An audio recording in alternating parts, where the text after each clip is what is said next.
반갑습니다. 서강대학교 박종수입니다. 예, 앞서 우선 이 컨퍼런스에 참가하게 돼서 너무나 무한한 영광이고 이렇게 좋은 컨퍼런스에서 많이 배우고 합니다. 오늘 참석해 주신 분께 감사드립니다. 우선 저는 앞서 발표하신 최성호 교수님하고 사실 연구를 같이 해왔습니다. 그래서 사실은 최성호 교수님께서 1부를 하신 거고 제가 이제 2부로 여러분들을 모시겠습니다. 보시다시피 최성호 교수님께서 기업가형 국가에 대한 이제 개념을 정의를 우리가 한 셈이고요. 그 정의 하에서 우리나라가 과연 얼마나 기업가형 국가에 부합하는가에 대해서 궁금증을 갖게 됐습니다. 그래서 제가 그 부분에 대해서 정량적으로 한번 이거를 평가해보는 게 어떠냐라고 해서 이제 그 정량화를 하고 그 수치 오늘 이제 그 작업을 제가 보여드릴 건데 관련된 궁금한 내용들을 제가 좀 보여드리겠습니다. 다시 말씀드려서 여러분들 잘 아시겠지만 우리나라 국민들이 그 순위에 대해서 상당히 이렇게 민감하지 않습니까? 그래서 순위도 여러분들 말씀드리고요. 어느 정도 우리가 기업가형 국가에 가까운지 그리고 무엇이 부족한지에 대해서 설명을 드리겠습니다. 그래서 일단은 그 아까 김인호 회장님과 또 최성호 교수님께서 말씀하신 기업가형 국가의 그 조건들에 부합하는 정량 지표들을 제가 이제 한 6가지로 추려서 그 6가지 조건을 우리가 추리는데 정량화 될 수 있는 부분이요. 근데 물론 제 마음대로 한 게 아니고 그 국제기구나 아니면 국제저명 연구소에서 발표하는 지표들이 있습니다. 그 지표들의 또 세부 지표로 들어가서 그 조건들에 부합한 거 제가 이제 추출을 했고요.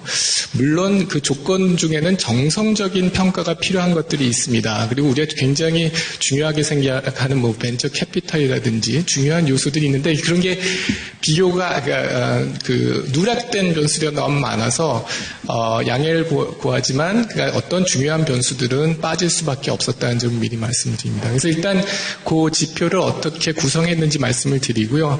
나머지는 그러면은 이제 지표를 가지고 나머지 OECD 국가들과 우리가 어떻게 그러니까 순위에 있어서 어떻게 차이가 나느냐, 세부 영역에 있어서 어떻게 차이가 나느냐, 그리고 이 기업가형 국가 지표가 다른 뭐 경제 자유 지수라든지 프레이저 인스티튜트의 또는 월드뱅크의 Ease of Doing Business 지수라든지 이런 거 어떻게 비교되고 또 이 기업가형 국가 지수가 높으면은 과연 우리 경제에 무슨 의미가 있느냐, 성장에 어떤 의미가 있느냐 이런 상관관계를 제가 보고 마지막으로 우리나라가 이제 부족한 부분이 어디 있고 어느 점이 개선할 부분인지를 제가 살펴보도록 하겠습니다. 요 부분은요, 아까 말씀드린 앞 왼쪽에 있는 것이 그 기업가형 국가의 한글로 제가 할게요. 기업가형 국가의 6가지 조건이고요. 그거 이제 조금 제가 추려서 이제 주제를 잡았습니다. 그래서 6가지 영역으로 제가 했는데 하나는 기업 활동과 기업 친화적 환경의 중요성, 다시 해서 민간 부분과 또 비즈니스 프렌들리한 환경이 얼마나 중요한지를 보고요. 두 번째는 기업가 정신의 중요성, 다시 해서 그 사회에서 기업가 정신이 얼마큼 중요하게 여겨지는가를 보고요. 세 번째는 그 경제에 글로벌화가 얼마나 진전이 되어 있고 혁신성이 얼마나 높은가, R&D나 이런 걸 보겠고요. 네 번째는 그 국가의 정부가 얼마나 혁신이나 창의를 지원하느냐, 그런 정책의 스탠스가 그런 걸 보겠고요. 다섯 번째는 정부 운영이 얼마나 효율적인가 이런 거 보겠고요. 여섯 번째는 그 사회가 그 사회가 기업가 정신에 대해서 얼마나 호의적이냐 이런 것을 이렇게 6가지 나눴는데 사실 많은 국제 기구의 지표들이 있긴 있지만은 이런 구성은 없어요. 그러니까 경제적 자유도 이런 것도 있고 그다음에 기업가 정신에 관한 지표들이 있는데 이걸 섞어놓고 그다음에 이걸 전체적으로 종합적으로 보는 이제 지수가 없어서 저희 이제 연구진 나름대로 하나의 구성을 해봤습니다. 이게 절대적인 건 아니고요. 하나의 시도고 여러분들이 보시기에 뭐 부족하다 그러면 얼마든지 저희가 좀 생각을 해보겠습니다. 보시면은 월드뱅크, IMF, 세계 경제 포럼, 뭐 글로벌 엔터프레너십 모니터, 그다음에 OECD, 프레이저 인스티튜트 제가 아는 거의 모든 그 지표들을 다 수집을 해서 OECD 국가들을 이제 다 비교했습니다. 32개. 그다음에 10년에서 25년까지 그래서 6개 영역 아까 말씀드린 영역이고 그 밑에 이제 세부 영역이 하위 영역이 13개가 있습니다. 이걸 제가 말씀드리고요. 나머지는 조금 기술적인 건데 이게 지표들이 다 다른 종류의 지표이기 때문에 표준화 작업을 했고 그다음에 이제 세부 영역이 하위 영역이 있고 영역이 있고 그다음에 그러면 굉장히 숫자가 많잖아요. 하위 영역이 13개인데 이걸 다 어떻게 종합하느냐? 요걸 이제 합해서 평균을 내서 결국 종합 지수를 산출했다. 말씀을 드리겠습니다. 시간이 없으니까 요거는 저 참조를 해주시는데 예를 들어서 보시면은 이제 첫 번째 영역이 기업 활동과 기업 친화적 환경의 중요성인데 제가 하위 영역을 어떻게 봤느냐? 친기업적 환경이 얼마나 되는 환경의 중요도, 그다음 민간 부분이 얼마나 크냐, 그다음에 규제 환경이 어떠냐. 이렇게 세부 하위 영역 이렇게 세 개를 두고요. 그 영역에 대해서 각각의 변수들을 이 국제 기구에서 나오는 세부 지표에 매칭을 시켰습니다.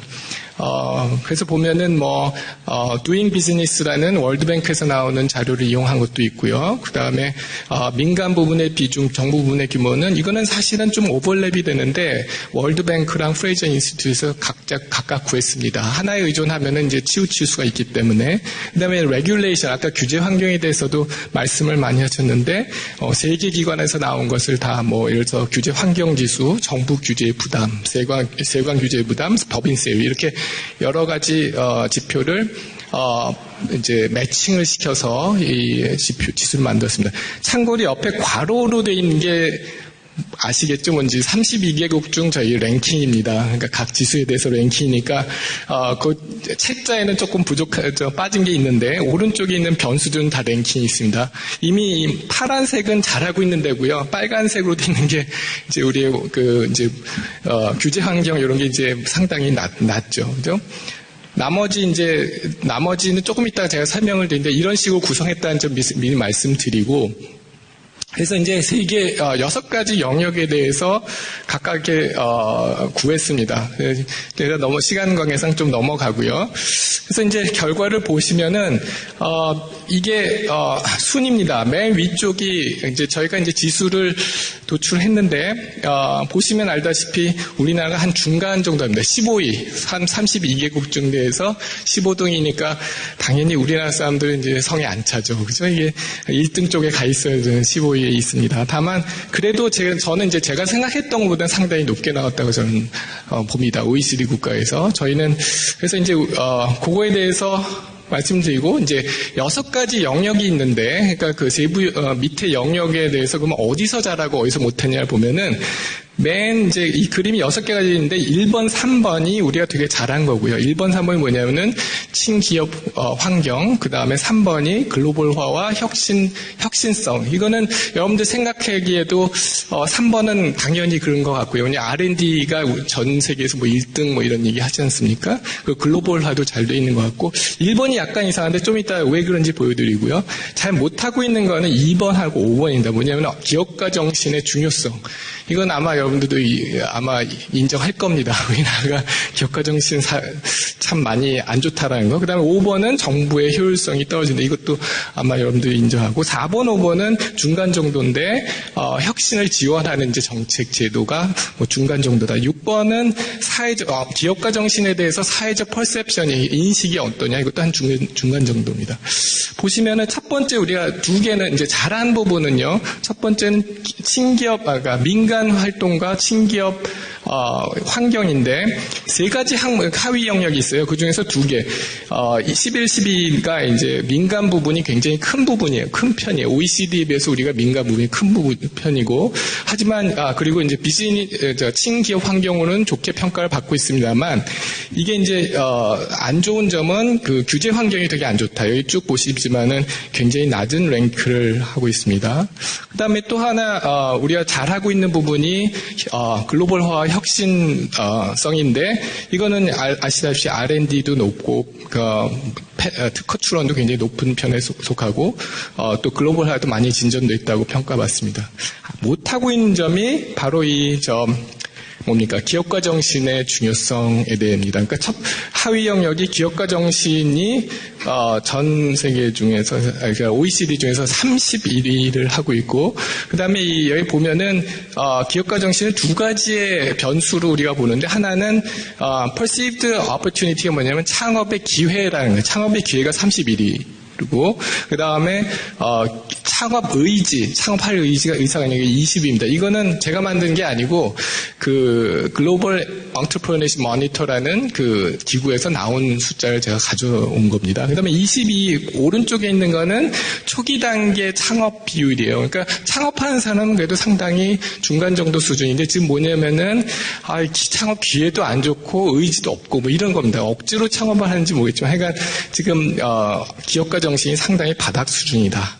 또 하나 나쁜 우리가 저조한 점수를 가진 게 정부의 효율성이 많이 떨어진다. 라는 거고요. 그 다음에 두 번째는 규제의 질이 22위입니다. 그러니까 좀 낮은 편에 속하고 나머지 두 영역은 예를 들어 이거는 뭐냐면요. 창의 및 혁신 지원 정책의 중요도인데요. 그러니까 얼만큼 혁신을 지원하느냐 정부가. 근데 상당히 상반된 두 지표가 나오죠. 하나는 정부 R&D가 우리나라 전 세계 최고예요. 정부 R&D. 그러니까 숫자가 적은 건 아니라는 거죠. 근데 뭐냐면은 42가 뭐냐? 이거는 지적재산권이 얼만큼 보호되고 있느냐인데 거의 바닥 수준이에요.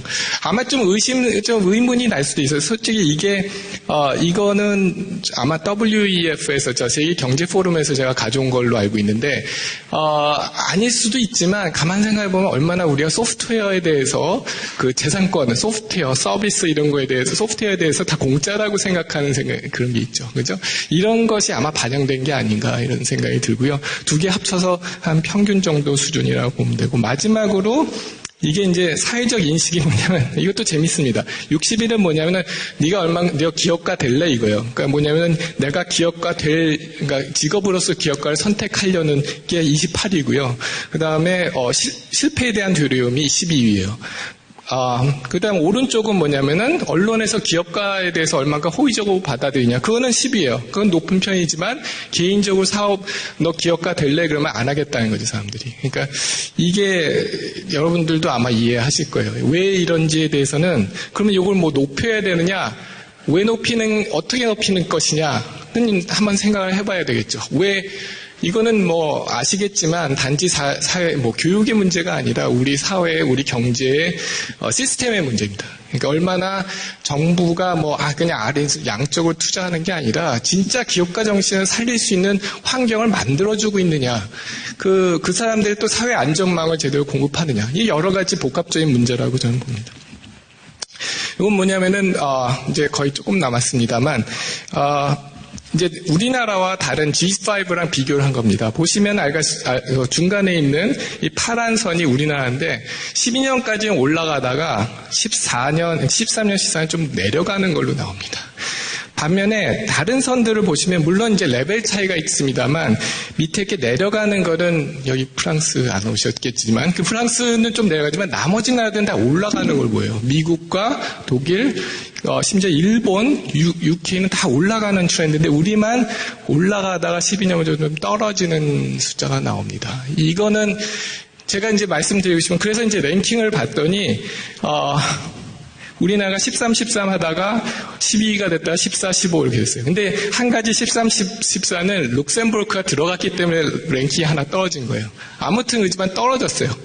근데 이어서 미국을 보시고 그다음에 독일을 보시고 UK를 보시고 일본을 심지어 보시면은 다 올라가는 추세입니다. 그러니까 다시 말씀드려서 우리가 못하는 것도 있지만 이게 우리가 랭킹이 떨어지는 건 다른 나라가 지금 상당한 노력을 하면서 이 기업가형 국가 쪽으로 가고 있는 트렌드가 있기 때문에 상대적으로 우리나라가 환경이 안 좋아지는 걸로 우리가 파악할 수 있지 않나. 그래서 거기 어떤 시사점이 있다고 보고요. 1인당 GDP 대비로 보면 우리나라가 여기 빨간 점인데 상대적으로 잘한 편입니다만 여러분들이 벤치마크하는 나라들을 보십시오. 어디 있는지. 우리나라보다 다 위쪽에 있어요. 보시면 우리나라가 닮고 싶은 나라 위쪽에 있기 때문에 이걸로 만족할 수 없다는 얘기고요. 이거는 이제 다른 경제 자유도 지수와는 상당히 양의 상관관계가 있다. 이거는 그다음에 이제 마지막으로 말씀드린 거는 기업가형 국가가 그러면 우리한테 무슨 의미가 있느냐? GDP 성장률하고 같이 이렇게 상관관계를 봤고요. 하나는 또 하나는 고용 증가율하고 이제 상관관계를 봤는데 인과관계를 사실 이렇기 때문에 이렇다라고 확실하게는 얘기 못하지만 상당한 정도 상관관계에 있다. 다시 말씀드려서 기업가형 국가로 가면 갈수록 GDP 성장률도 높아지고요. 그 다음에 고용 증가율도 높아진다라고 볼 수 있습니다.